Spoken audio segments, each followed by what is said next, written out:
എല്ലാവർക്കും മറ്റൊരു വീഡിയോയിലേക്ക് സ്വാഗതം. ഇന്ന് റിസർച്ച് മെത്തഡോളജി പാർട്ട് 2-ൽ നമ്മൾ പഠിക്കുന്നത് steps involved in the process of research എന്നതാണ്.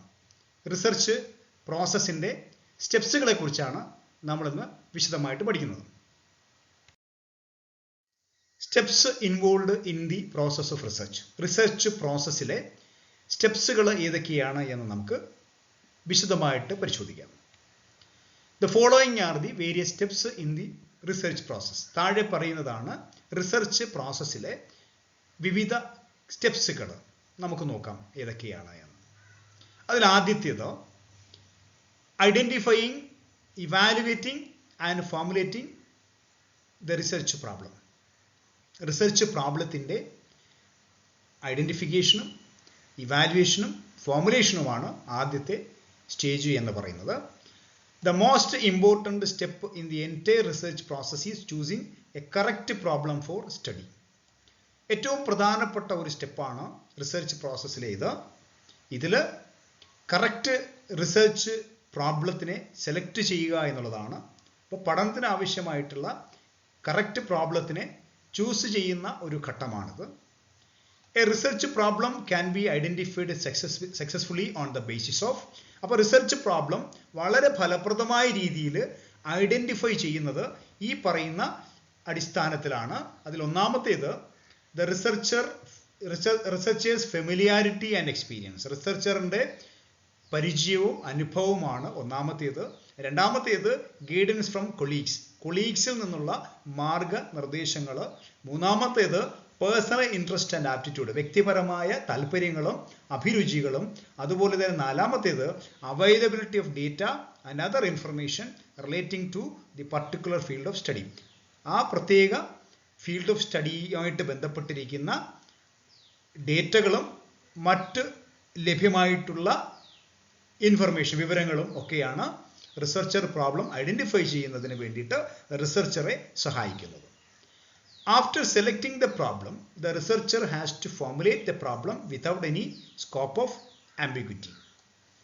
അതായത് റിസർച്ച് പ്രോബ്ലം സെലക്ട് ചെയ്തതിന് ശേഷം റിസർച്ച് പ്രോബ്ലം രൂപീകരിക്കുന്നു. മറ്റു തരത്തിലുള്ള യാതൊരു അവ്യക്തതയ്ക്കും ഇവിടെ അടിസ്ഥാനമില്ലാത്ത രീതിയിലാണ് റിസർച്ച് പ്രോബ്ലം സെലക്ട് ചെയ്യുന്നത്. അടുത്ത സ്റ്റെപ്പ് എക്സ്റ്റൻസീവ് ലിറ്ററേച്ചർ സർവേ ആണ്. വിപുലമായ ലിറ്ററേച്ചർ സർവേ ആണ് രണ്ടാമത്തെ സ്റ്റെപ്പ് പറയുന്നത്. Before formulating the research problem, it is desirable that researcher examines all available literatures, both conceptual and empirical. അപ്പോൾ റിസർച്ച് പ്രോബ്ലം ഐഡൻറ്റിഫൈ ചെയ്യുന്നതിന് മുമ്പ് തന്നെ റിസർച്ചർ എല്ലാ ലഭ്യമായിട്ടുള്ള ലിറ്ററേച്ചറുകളും, അത് കൺസെപ്ച്വൽ ആയിക്കോട്ടെ എംപിരിക്കൽ ആയിക്കോട്ടെ, ആ റിസർച്ചർ ഇതിൻ്റെ എല്ലാ ലിറ്ററേച്ചേഴ്സും എക്സാമിൻ ചെയ്യുന്നു. എക്സാമിൻ ചെയ്യേണ്ടത് വളരെ അഭികാമ്യമാണ് റിസർച്ച് പ്രോബ്ലം ഫോർമുലേറ്റ് ചെയ്യുന്നതിന് മുമ്പ്. അപ്പോൾ വിപുലമായ രീതിയിലുള്ള ലിറ്ററേച്ചർ സർവേ നടത്തേണ്ടതായിട്ടുണ്ട്. അത് ഒരു റിസർച്ചറിന് റിസർച്ച് പ്രോബ്ലം രൂപീകരിക്കുന്നതിന് വളരെയധികം സഹായിക്കുന്നതാണ് എന്നുള്ളതാണ്. അടുത്ത a study of these literatures will enable the researcher to know about the data and materials available of his study. അപ്പോൾ ഇത്തരത്തിലുള്ള വിപുലമായ രീതിയിലുള്ള ലിറ്ററേച്ചർ സ്റ്റഡിയിലൂടെ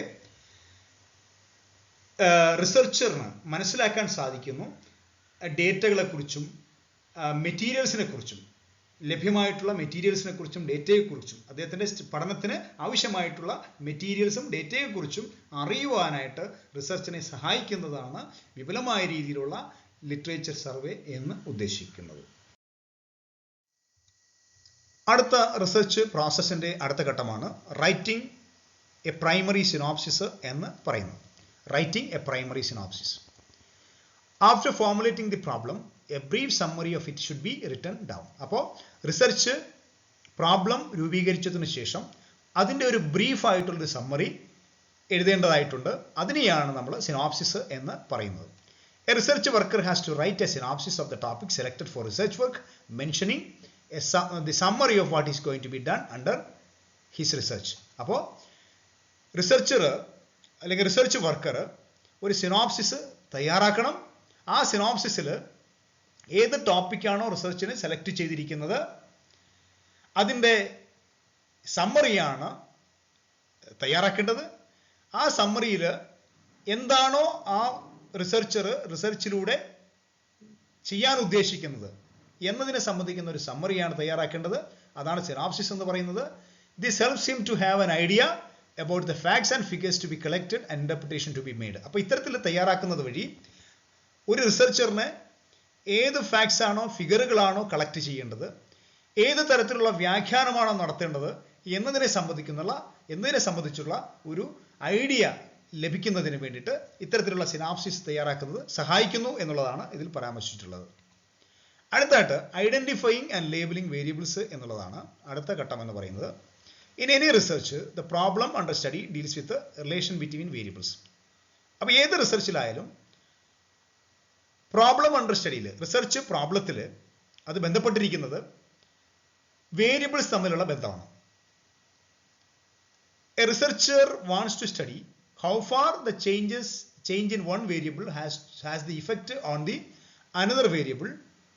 അപ്പോൾ ഒരു റിസർച്ചർ പഠിക്കേണ്ടതായിട്ടുണ്ട് എത്ര കണ്ട് ഒരു വേരിയബിളിൽ വരുന്ന മാറ്റം മറ്റൊരു വേരിയബിളിൽ മാറ്റമുണ്ടാക്കുന്നു എന്ന് പഠിക്കേണ്ടതായിട്ടുണ്ട്. A change in one variable has the effect on another variable. ഒരു വേരിയബിളിൽ വരുന്ന മാറ്റം മറ്റൊരു വേരിയബിളിൽ എത്ര കണ്ട് മാറ്റങ്ങൾ വരുത്തുന്നു എന്ന് റിസർച്ചർ പഠിക്കേണ്ടതായിട്ടുണ്ട്. Identify the dependent and independent variables and their relationship. അതുപോലെ തന്നെ ഡിപ്പെൻഡന്റ് ഇൻഡിപെൻഡന്റ് ആയിട്ടുള്ള വേരിയബിൾ ഐഡന്റിഫൈ ചെയ്യണം, അവ തമ്മിലുള്ള റിലേഷൻഷിപ്പും അറൈവ് ചെയ്യണം എന്നുള്ളതാണ് ഈ ഘട്ടത്തിൽ പറഞ്ഞിട്ടുള്ളത്. അടുത്ത ഘട്ടമാണ് സെറ്റിംഗ് അപ്പ് ഓഫ് ഹൈപ്പോത്തിസിസ്. ഹൈപ്പോത്തിസിസിന്റെ രൂപീകരണം എന്നുള്ളതാണ് അടുത്ത ഘട്ടം എന്ന് പറയുന്നത്. A researcher should state the hypothesis which is to be lay down in the research work. അപ്പോൾ റിസർച്ച് വർക്കിൽ ഏതാണോ ഹൈപ്പോത്തിസിസ് ലേ ഡൗൺ ചെയ്യേണ്ടത് അതിനെക്കുറിച്ച് പരാമർശിച്ചിരിക്കണം.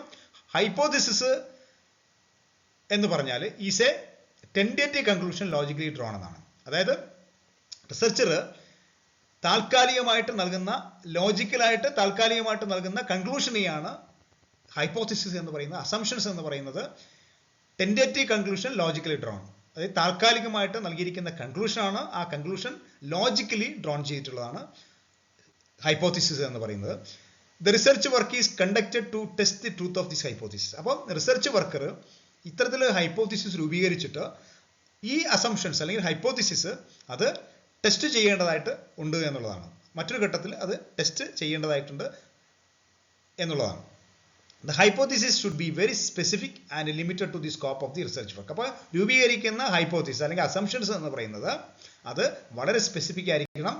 അത് റിസർച്ച് വർക്കിന്റെ പരിധിക്ക് അകത്തു നിന്ന് തന്നെയായിരിക്കണം ഹൈപ്പോത്തിസിസ് രൂപീകരിക്കേണ്ടത് എന്നുള്ളതാണ് ഇവിടെ പരാമർശിച്ചിരിക്കുന്നത്.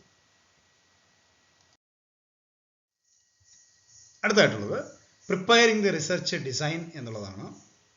ഇവിടെ a research worker after formulating the research problem has to prepare a research design.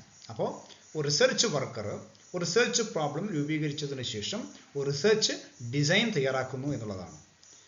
A research design is a plan that specifies the source and type of information relevant to the research problem. അപ്പോൾ ഇവിടെ research design എന്ന് പറഞ്ഞാൽ ഒരു പ്ലാനാണ്.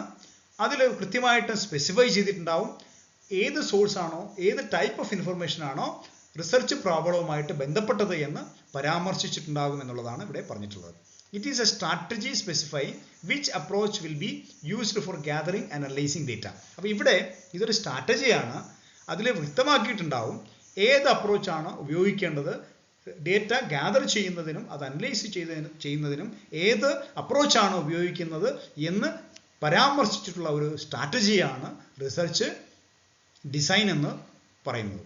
It enables the researcher to carry out the research project within the given time, available resources and manpower for the achievement of the objectives. അപ്പോൾ ഇവിടെ ഒരു research ഡിസൈനിലൂടെ റിസർച്ചറിന് തൻ്റെ റിസർച്ച് പ്രോജക്റ്റ് നൽകിയിരിക്കുന്ന സമയത്തിനകത്ത് നിന്നുകൊണ്ട് റിസോഴ്സസിനകത്ത് നിന്നുകൊണ്ട് ഹ്യൂമൻ മാൻ പവറിനുള്ളിൽ നിന്നുകൊണ്ട് ഒബ്ജക്റ്റീവ്സുകൾ അച്ചീവ് ചെയ്യുന്നതിന് സഹായിക്കുന്നതാണ് റിസർച്ച് ഡിസൈൻ എന്ന് പറയുന്നത്.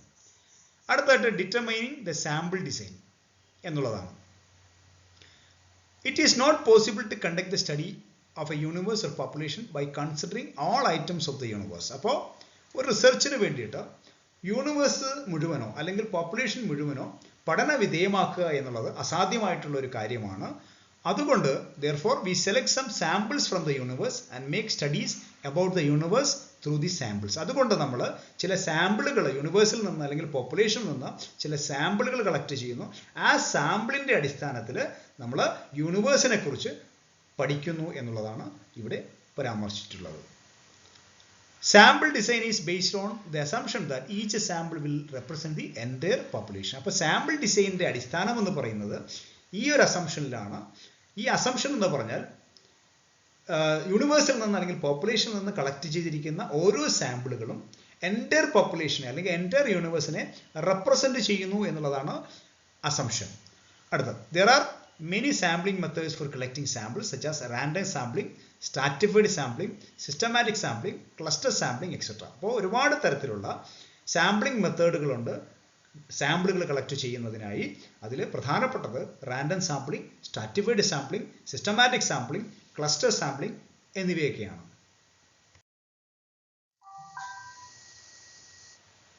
Collecting of data.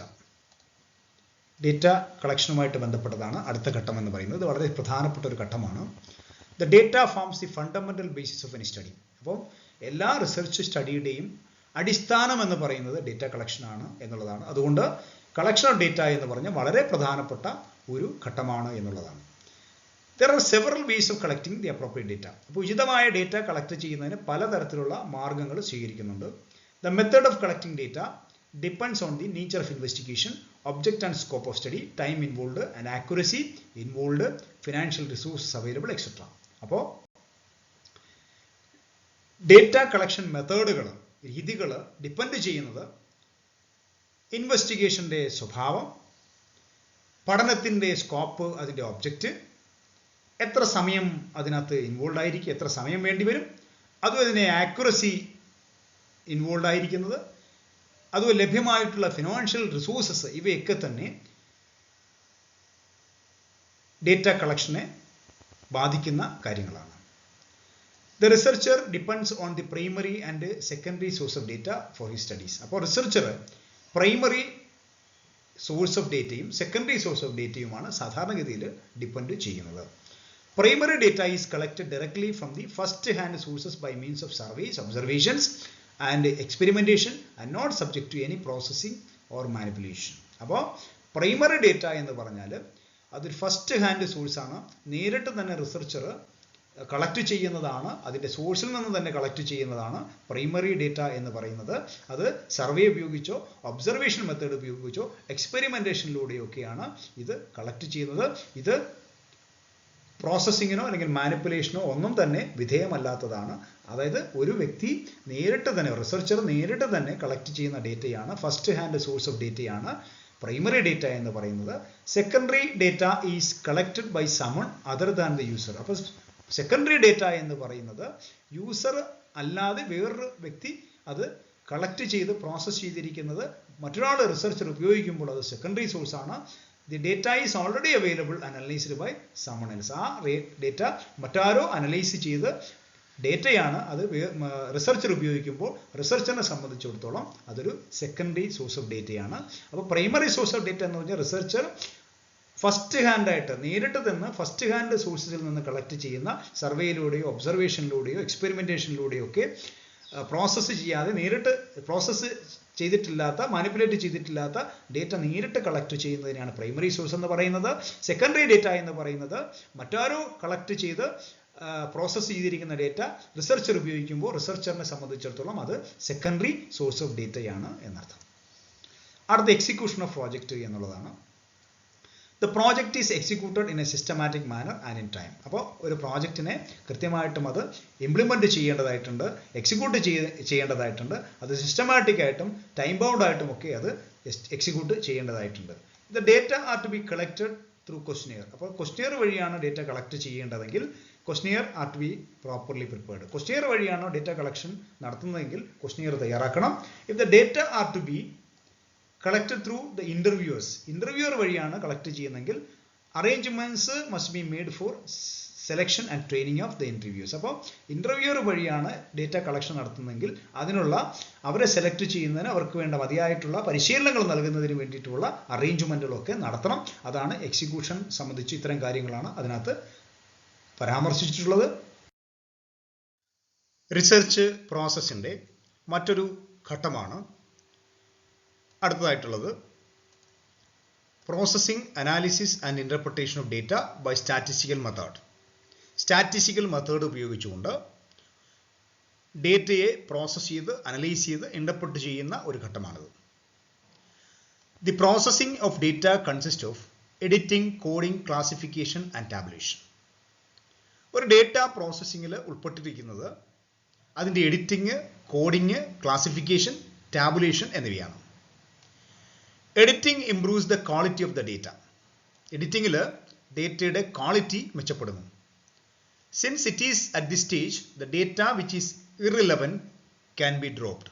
അപ്പോൾ എഡിറ്റിങ്ങിലൂടെ ഡേറ്റയുടെ ക്വാളിറ്റി മെച്ചപ്പെടുന്നു. കാരണം ഈ സ്റ്റേജിലാണ് ഇർറിലവൻ്റ് ആയിട്ടുള്ള ഡേറ്റകൾ ഡ്രോപ്പ് ചെയ്യപ്പെടുന്നത്. Coding converts the data into symbols and small figures so that the data can be dealt with in an easy manner. കോഡിങ്ങിലൂടെ ഡേറ്റയെ സിമ്പിളുകളായിട്ടും ചെറിയ ഫിഗറുകളായിട്ടും കൺവേർട്ട് ചെയ്യുന്നു. ഇതുവഴി ഡേറ്റയെ വളരെ എളുപ്പത്തിൽ തന്നെ മാനേജ് ചെയ്യാൻ സാധിക്കും എന്നുള്ളതാണ്. By classification and tabulation, unwieldy data can be condensed into small, manageable and purposeful groups and tables so that further analysis become simple. Classification, tabulation എന്ന പ്രക്രിയയിലൂടെ അൺവീൽഡി ആയിട്ടുള്ള, അതായത് മാനേജ് ചെയ്യാൻ പ്രയാസമുള്ള ഡേറ്റകൾ കണ്ടൻസ് ചെയ്തുകൊണ്ട് വളരെ ചുരുക്കി അത് മാനേജബിളായി അല്ലെങ്കിൽ പർപ്പസ്ഫുൾ ഗ്രൂപ്പായിട്ട് ടേബിളുകളായിട്ട് ആണ് ഇത് കണ്ടൻസ് ചെയ്യുന്നത്, ചുരുക്കുന്നത്.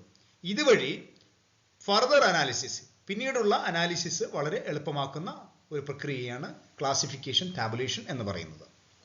Analysis and interpretation of data is as A result of observation, conclusion, induction and deduction. അതായത് ഒബ്സർവേഷൻ, കൺക്ലൂഷൻ, ഇൻഡക്ഷൻ ആൻഡ് ഡിഡക്ഷന്റെ ഫലമായിട്ടാണ് analysis and interpretation of data നിർവഹിക്കുന്നത്. അപ്പോൾ ഡേറ്റ അനാലിസിസും ഇന്റർപ്രിട്ടേഷനും നിർവഹിക്കുന്നത് ഒബ്സർവേഷൻ, കൺക്ലൂഷൻ, ഇൻഡക്ഷൻ, ഡിഡക്ഷൻ ഇതിൻ്റെയൊക്കെ ഫലമായിട്ടാണ്. റിസർച്ച് പ്രോസസ്സിൻ്റെ അടുത്ത ഘട്ടമാണ് ടെസ്റ്റിംഗ് ഓഫ് ഹൈപ്പോത്തിസിസ് എന്നത്. Testing of hypothesis. ഹൈപ്പോത്തിസിസ് നമ്മൾ നേരത്തെ പഠിച്ചു കഴിഞ്ഞു. ഹൈപ്പോത്തിസിസ് എന്നാൽ ടെൻറ്റേറ്റീവ് കൺക്ലൂഷൻ ലോജിക്കലി ഡ്രോൺ എന്നാണ്. ആ ടെൻറ്റേറ്റീവായിട്ട് നേരത്തെ രൂപീകരിച്ചിരിക്കുന്ന അസംഷൻസ് അതിൻ്റെ ടെസ്റ്റിംഗ് സ്റ്റേജാണ് ഈ സ്റ്റേജ് എന്ന് പറയുന്നത്. After analysis the data, the researchers can test the hypothesis which he has formulated in his research studies. അപ്പോൾ ഡേറ്റ അനാലിസിസിന് ശേഷം റിസർച്ചർ ഹൈപ്പോത്തിസിസ്, അസംഷൻസ് ടെസ്റ്റ് ചെയ്യുന്നു.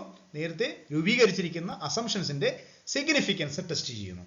അത് ശരിയാണോ തെറ്റാണോ, അത് അക്സെപ്റ്റ് ചെയ്യണമോ റിജക്റ്റ് ചെയ്യണമോ അത് മനസ്സിലാക്കുന്നതിന് വേണ്ടിയിട്ടാണ് ഹൈപ്പോത്തിസിസ് ടെസ്റ്റ് ചെയ്യുന്നത്. Testing of hypothesis will result in either accepting or rejecting the hypothesis. അപ്പോൾ ടെസ്റ്റിംഗ് ഓഫ് ഹൈപ്പോത്തിസിസിൽ അതിൻ്റെ ഫലം എന്ന് പറയുന്നത് ഒന്നുകിൽ രൂപീകരിച്ചിരിക്കുന്ന അല്ലെങ്കിൽ നേരത്തെ ഫോർമുലേറ്റ് ചെയ്തിരിക്കുന്ന അസംഷൻസ് ഒന്നുകിൽ അക്സെപ്റ്റ് ചെയ്യുന്നു അല്ലെങ്കിൽ റിജക്റ്റ് ചെയ്യുന്നു എന്നാണ് അതിൻ്റെ അർത്ഥം.